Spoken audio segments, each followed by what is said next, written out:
고요한 한밤중이었습니다. 낯선 땅, 미국 남부 캘리포니아의 한 주택가. 평범한 가장이었던 교민 김민준 씨는 요란한 경찰 사이렌 소리에 잠에서 깼습니다.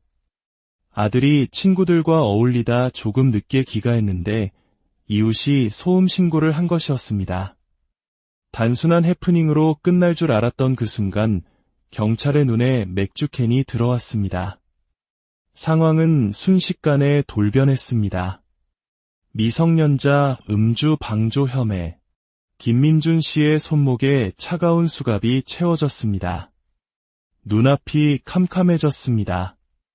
완벽하지 않은 영어, 그리고 태어나서 처음 겪는 당혹스러운 상황 속에서 그는 자신이 무엇을 잘못했는지조차 제대로 묻지 못한 채 경찰차에 올라야 했습니다.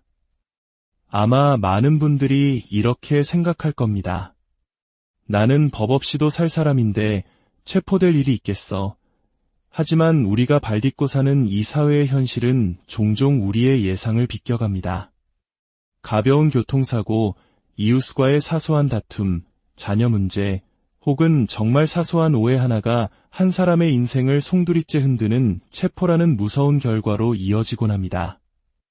특히 언어와 문화가 다른 이민자들에게, 특히 영어가 익숙하지 않은 우리 부모님 세대에게 갑작스러운 체포는 단순한 사건이 아닙니다.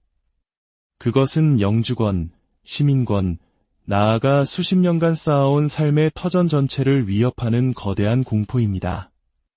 오늘 이야기는 바로 그 공포의 순간, 당황하지 않고 나 자신과 우리 가족을 지키기 위해 반드시 알아야 할 생존 지침에 대한 이야기입니다.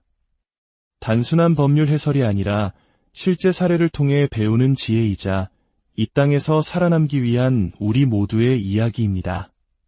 본격적인 이야기에 앞서 오늘 이 내용이 여러분의 소중한 분들에게 위기의 순간 큰 힘이 될 수 있도록 잠시 시간을 내어 구독과 공유로 지혜를 나눠주시길 부탁드립니다.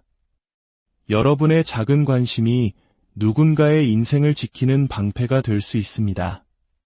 첫 번째 사례입니다. 텍사스에서 작은 주유소를 운영하던 이정호 씨. 어느 날가게 앞에서 술에 취한 손님과 언쟁이 붙었습니다. 손님이 난동을 부리자 이 씨는 언성을 높이며 그를 가게 밖으로 밀쳐냈습니다. 잠시 후 손님의 신고를 받고 출동한 경찰은 이 씨의 설명을 듣기도 전에 그를 폭행 혐의로 체포했습니다. 서툰 영어 실력 때문에 변호사를 불러달라는 말 한마디 제대로 하지 못한 채 그는 낯선 경찰서로 향해야 했습니다.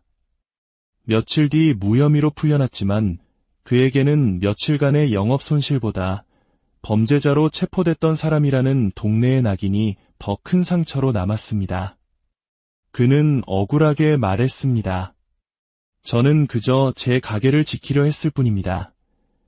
두 번째 사례는 뉴욕에 사는 박서연 씨의 경우입니다. 그녀는 미국 시민권자였습니다. 친구들과 저녁 식사를 하고 귀가하던 길 경찰의 불심 검문에 걸렸습니다. 운전 중 핸드폰을 사용했다는 이유였습니다. 하지만 박 씨는 핸즈프리를 사용하고 있었기에 억울함을 항의했고 그 과정에서 경찰과 언쟁이 벌어졌습니다. 결과는 공무집행 방해 혐의로 현장 체포였습니다. 그녀는 그 자리에서 시민으로서의 권리를 외쳤지만 이미 그녀의 손에는 수갑이 채워진 뒤였습니다. 잘못한 게 없는데 왜 잡혀가야 했는지 아직도 이해가 되지 않습니다. 그녀의 목소리에는 깊은 무력감이 서려 있었습니다. 이처럼 체포의 순간은 누구에게나 예고 없이 찾아올 수 있습니다. 그렇기에 우리는 반드시 알아야 합니다. 어떻게 반응해야 하는지, 어떤 말을 해야 하고, 어떤 말은 절대 하지 말아야 하는지, 그리고 우리에게 어떤 권리가 있는지를 말입니다.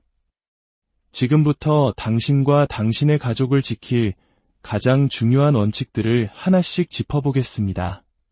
첫째, 침묵할 권리를 행사하십시오. 이것이 가장 중요합니다. 미국에서 체포 시 가장 강력한 무기는 바로 묵비권입니다. 경찰은 당신을 체포할 때 반드시 미란다 원칙을 고지해야 합니다.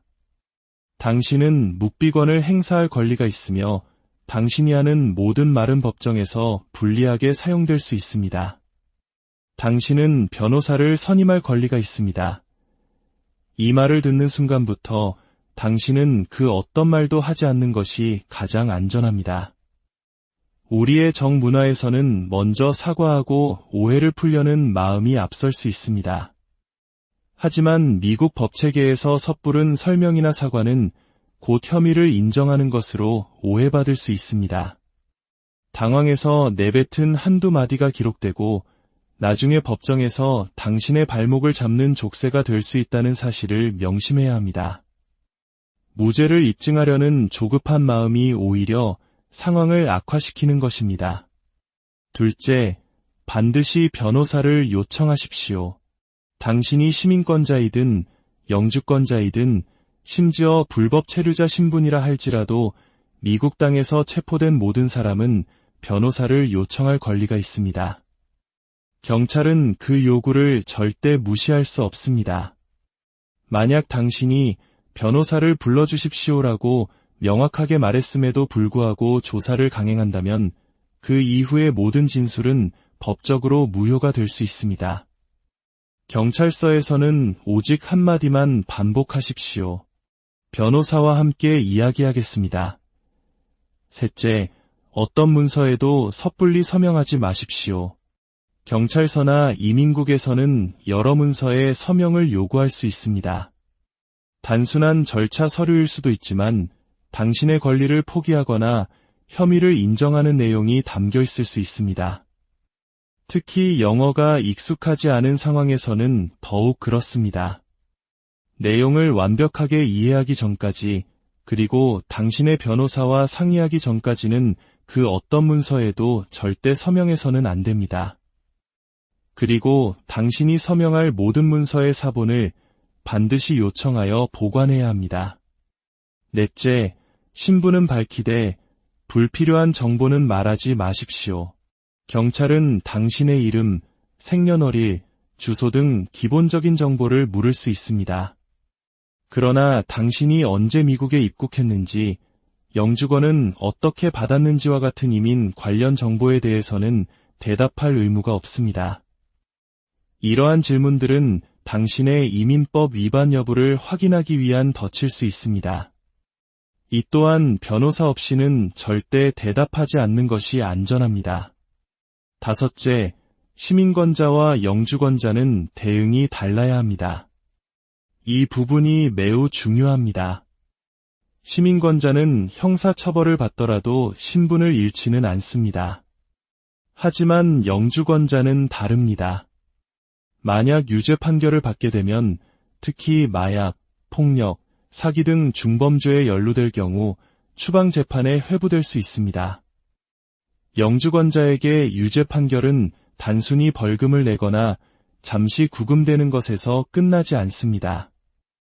그것은 수십 년간 피땀 흘려 이룩한 삶의 터전이 한순간에 무너질 수 있는 추방으로 이어질 수 있다는 것을 의미합니다.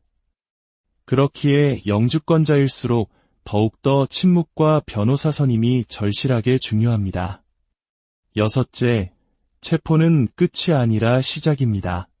많은 분들이 체포되는 순간 인생이 끝났다고 생각하지만 이는 사실이 아닙니다. 체포만으로는 전과 기록이 남지 않습니다. 범죄 기록은 기소된 후 법정에서 유죄 판결이 확정되었을 때 남는 것입니다.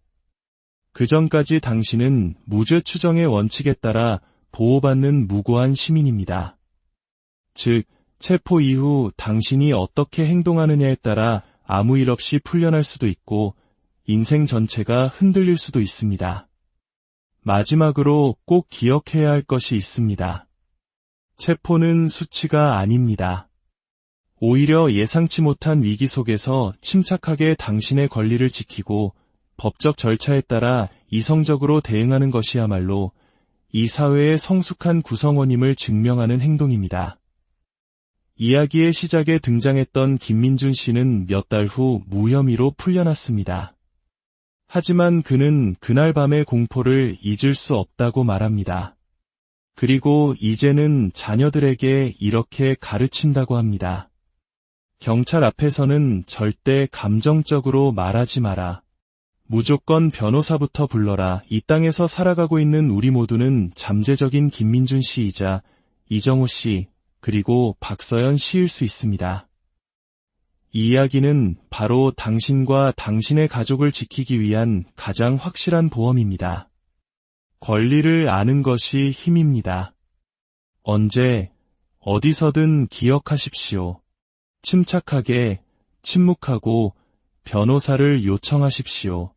그것이 낯선 땅에서 당신과 당신의 가족을 지키는 가장 강력하고 가장 첫 번째 방패입니다.